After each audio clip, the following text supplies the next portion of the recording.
Hey, we're delving deeper into lesson number 24. Life is always surprising us with rough times, intense times, and catastrophic times. It's just the way things are.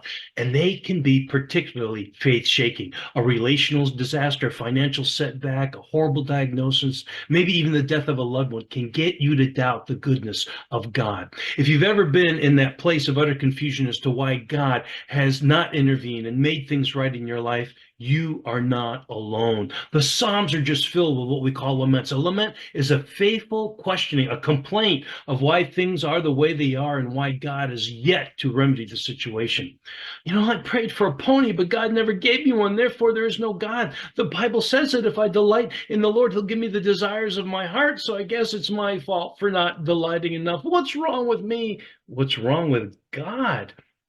The cold hard fact is that life is hard. Everything that goes into life is tainted with sin. You're going to have trouble. You are going to suffer loss, and miracles are few and far apart.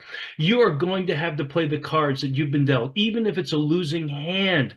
Why it happened is a fruitless search into the past. Why it hasn't changed, a fruitless search into the future. You live in the now. Now is when you deal with life and make your choices. John's glimpse of the 144,000 standing with Jesus is a vision of hope, the hope of overcoming victory. And with that picture in your mind, state your complaint to God. It's okay to wrestle with God. I think it's a very human thing to do. Jesus himself asked that there might be some other way to make an atonement other than to allow himself to be tortured and executed. So allow yourself to lament. What matters the most is not the pain that you face, but rather that in the end you're standing with 144,000. It's on that day that we'll realize what the Apostle Paul wrote. For our light and momentary troubles are achieving for us eternal glory that outweighs them all. I know how incredibly hard things can be. I know that eventually Jesus will redeem everything that we've entrusted to him.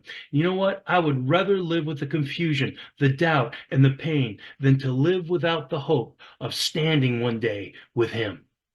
Stand right now.